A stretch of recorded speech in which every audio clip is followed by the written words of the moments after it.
नमस्कार, आप लाइव बिहार देख रहे हैं। मैं हूं राजमोहन तिवारी।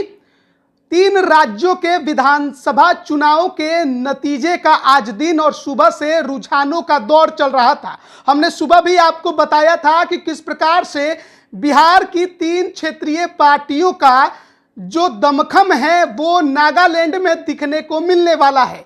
3 राज्य त्रिपुरा, मेघालय और नागालैंड है जहां पर चुनाव कराए गए थे।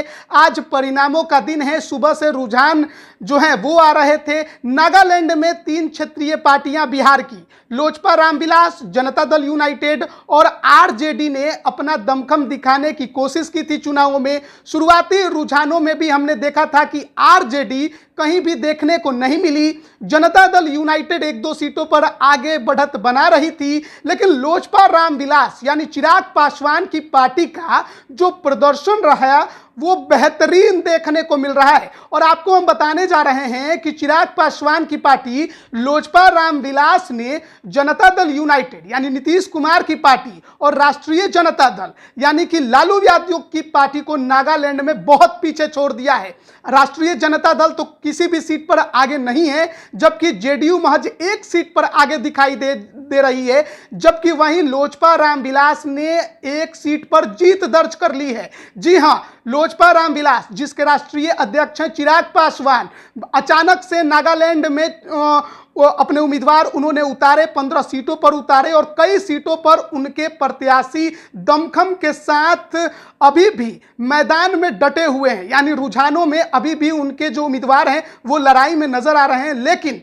पूगो बोटो की जो 1 सीट थी उस पर लोजपा रामविलास ने एनडीपीपी के उम्मीदवार को हरा दिया है।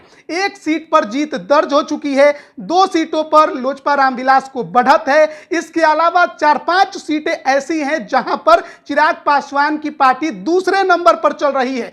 यानी कि बेहतरीन प्रदर्शन लोजपा रामविलास का नागालैंड के विधानसभा चुनाव में देखने को मिल रहा है। अब तक के जो आंकड़े निकलकर सामने आए हैं उसमें लगभग 8% से अधिक मत लोजपा रामविलास यानी चिराग पासवान की पार्टी को मिलते नजर आ रहा है, जबकि चिराग पासवान के धूर विरोधी नीतीश कुमार की पार्टी जेडीयू की हालत नागालैंड में खराब है। राष्ट्रीय पार्टी बनाने के लिए ललन सिंह और नीतीश कुमार ने पूरी ताकत नागालैंड में झोंक दी थी, लेकिन कुछ खास असर नहीं हुआ है। 1 सीट तेस्मेनियू की जो सीट है उस पर उनकी पार्टी जरूर जीत सकती है, क्योंकि बढ़त जो है लगभग 2000 वोटों का नजर आ रहा है। 1-2 राउंड की गिनती बाकी है, लेकिन अन्य सीटों पर अभी वो लड़ाई में ज्यादा नजर नहीं आ रहे हैं। वोट की प्रतिशत की बात करें तो लगभग 3% के आसपास जेडीयू को वोट मिलते दिखाई दे रहा है। यानी कि जिस प्रकार से 2020 के चुनावों में चिराग पासवान ने नीतीश कुमार को यहां पर धूल चटा दिया, नागालैंड में भी नीतीश कुमार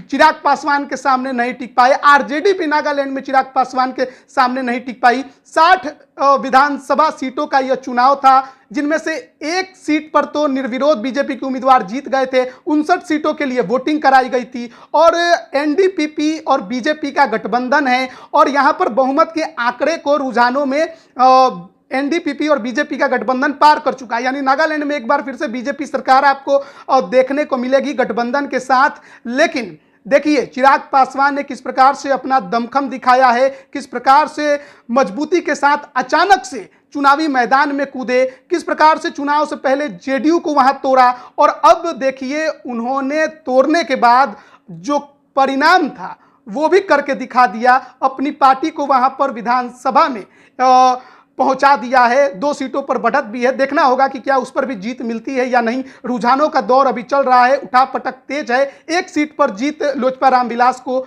मिल गई है। बने रहिए लाइव बिहार के साथ। आप सभी का बहुत बहुत धन्यवाद। लाइव बिहार यूट्यूब पर सब्सक्राइब और फेसबुक पर लाइक जरूर करें।